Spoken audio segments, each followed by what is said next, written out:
Hello guys, welcome back to another video. Today we're going to be talking about the Nokia 7 Plus and why I think it is the budget king of smartphones at the moment.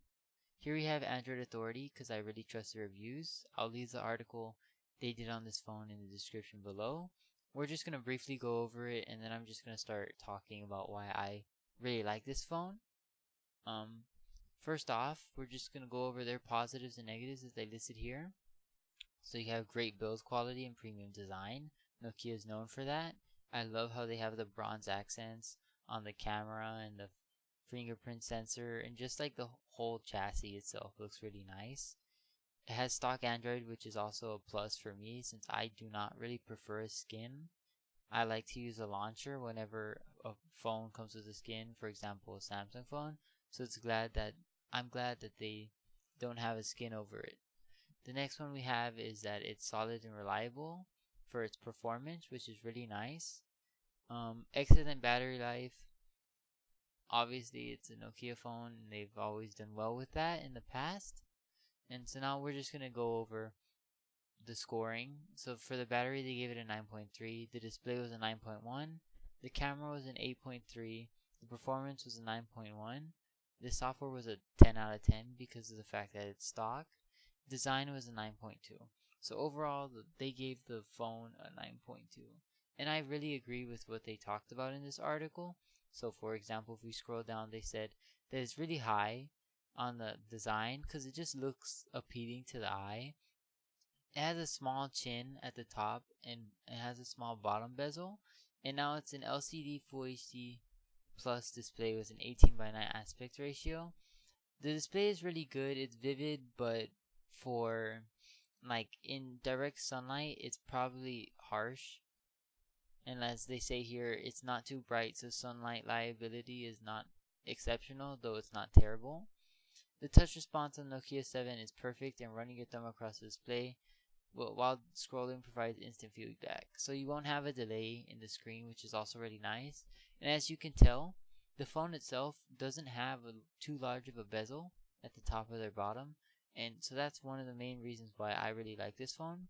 The other phones they came out with had a notch or something like that, but I prefer the straight top and bottom bezel to be even instead of uneven. The performance, it has the Snapdragon 660, but it's one of the most powerful SoCs for mid-range phones out there. So just because it's not the 845 or the 855, don't shoot it down until you tried it out. I suggest watching another hands-on review or just reading this article more if you're looking to buy a budget smartphone. It has 4 gigabytes of RAM and 64 gigabytes of internal storage, but it's expandable up to 256 gigabytes with the microSD card. There's only 2.7 gigabytes of RAM available at any point without anything running, which is kind of bad, but for the price point, you're actually getting a lot for your money, so I can't really complain there. The hardware, plus we already talked about that. The hardware is very nice. The camera is a 12 megapixel primary lens with an f1.75 aperture and 1.4 pixel size, paired with a 13 megapixel telephoto with an f2.6 aperture. The Nokia 7 camera takes good photos. I saw some sample photos myself, and I really liked what was coming out of it due to the Zeiss optics. I think that's how you pronounce it. Although it does kind of like struggle in low light, like they said before. The edge detection is really nice, so I'm glad they did that with their software. They're really good. The telephoto lens offers a 2 times lossless zoom, while there's also a 10 times digital zoom, and obviously it's digital, so it's not going to be the greatest. Low light, like I said, noise does creep in. The f1.75 aperture does help capturing more light in the photos, so that's always really nice. Well, in general, I really love this phone. I really like how what they did with this phone, and overall, the price for this phone is right now on Amazon, it is $300. This phone is $300 on Amazon, and you can get it in white or black, as you can see here, For some reason the white's $10 cheaper. I don't know why. But anyways, this is the black version. It looks really clean. I love the aesthetic they went for when they made this phone. It's only in the USA, so there's no warranty. And it runs Android 1, which is also something that's really good for low-end devices that can't fully run Android. It provides a smoother experience for the user, which is really nice. So that's how they could cut down on the price of the phone.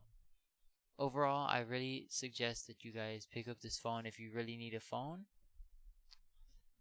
It is very cheap, very reliable, great battery life. You'll get what you want out of it. I'll put the link in the description for the article and the Amazon link down in the description below.